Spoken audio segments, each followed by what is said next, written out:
They have made me out to be a monster. And I just want to say, I did not kill Selena. It was an accident. And my conscience is clear. Selena was only 23 when she died at the hands of Saldivar. She was a Grammy-winning, undisputed queen of Tejano music.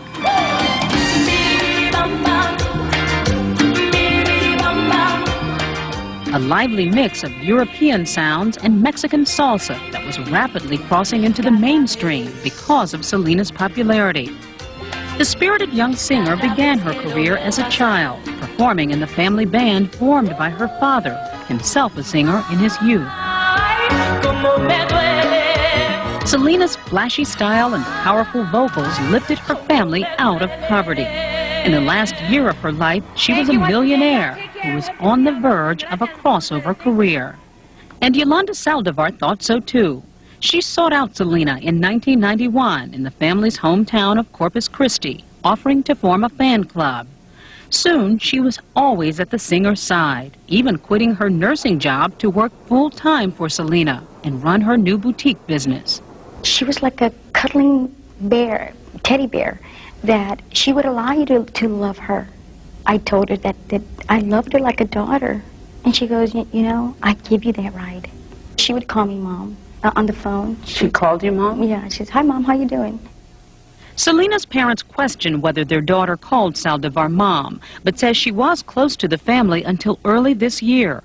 That's when Abraham Quintanilla, Selena's father and business manager, says he discovered forged checks and other evidence that Saldivar was embezzling money from both the fan club and the boutiques.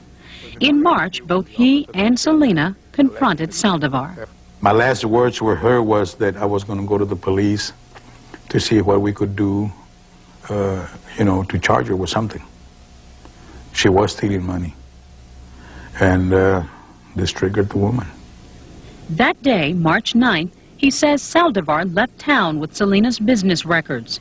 4 days later, she bought a gun.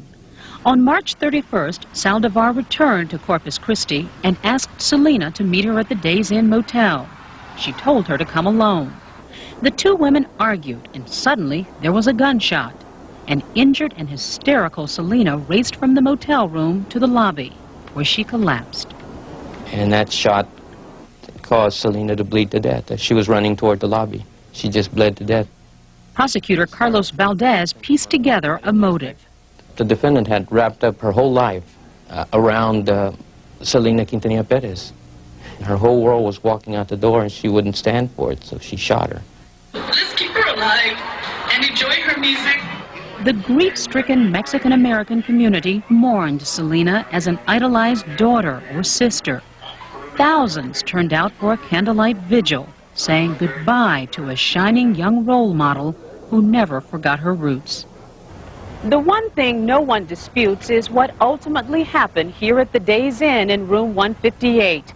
It was Yolanda Saldivar who fired the single gunshot that killed the young singer. But why the shooting happened is still the subject of intense speculation weeks after the jury's conviction. The prosecution contends it was a case of cold-blooded murder committed by an obsessed fan out for revenge. But Saldivar insists it was all a tragic accident, a story she still stands by today. What happened that morning when Selena arrived? Did she say she wanted to fire you? Never. She never told me that. I was telling her to leave. And I said, it's over, Selena. It's over. I can't work for you no more. I can't work for you no more. She went down. She grabbed my feet and told me not to leave her. And I picked her up and I told her, just leave. And I grabbed the gun, put it to my head. I pulled the thing back. And I said, if you don't leave, I'm going to do it, Selena. And she got up and she says, Mom, we need to talk about this. We need to talk about this. I'm going to close the door. And when she was walking to the door, she was going at an angle. And I told her, don't close the door. And in that instant, the gun went off. But why didn't it hit you? Because I was pointing to the door, and he just went. Did you know she was hit? No, I did not know. There was blood along the door seal, I didn't even look at the door. but there was blood all over the room. How could you not see it? The pictures that I see, they're dots. Saldivar left the blood-spattered room and headed to her car with the gun still in her hand. She said she was looking for Selena. The next 9 hours became a standoff with police. Saldivar sat in her car, gun to her head, negotiating into the night before finally giving herself up. Many people have wondered that if you were really trying to kill yourself, why didn't you commit suicide when you were in the car all those 9.5 hours? There were many things going through my mind. I could hear her in my mind telling me, stay behind, stay behind. I hear her tell me, you don't commit suicide because I'll never see you in heaven. Jurors didn't believe Saldivar. It took them less than 3 hours to convict her. Prosecutor Valdez insists there was no evidence of an accidental shooting. This was a simple case of cold-blooded murder. There was an intent involved, and she did exactly what she set out to do. Despite all the evidence against her, Saldivar gives a strikingly different account of the shooting and the weeks that led up to it, contradicting witnesses and the Quintanilla family. Did you steal any money from Selena's business? No, ma'am. Not ever. Can you tell me if you were angry, frustrated? No, I was never angry. I was never frustrated. Quintanilla, now living with the silence of his daughter's empty recording studio, says his documents prove that Saldivar embezzled more than $100,000 from Selena.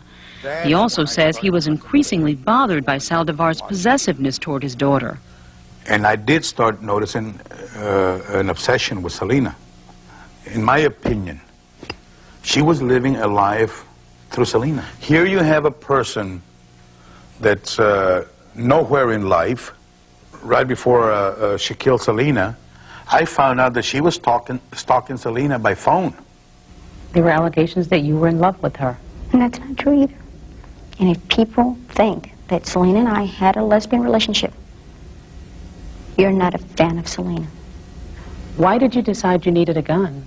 It was after threats had been made against my life.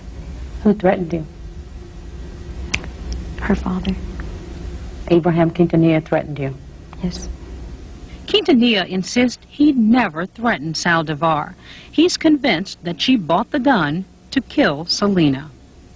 She saw me as the person who initiated this, and she saw me as the enemy. How much more could she hurt us than killing Selena? Is there any way Selena or her family could have seen this kind of a death coming? No. No tips, no clues? No. The murderer of Selena is seeking parole in 2025 after serving over 30 years in prison. After serving 30 years in jail for the murder of singer Selena Quintanilla Perez, Yolanda Saldivar is applying for release in 2025. On Monday, December 30th, Us Weekly verified that 64-year-old Saldivar is now undergoing a parole review. The date of her eligibility is March 30th, 2025. According to internet documents that we looked at, Saldivar is also qualified for prisoner visiting. Saldivar's jail record is now in excellent standing, according to a Sunday, December 29th New York Post article.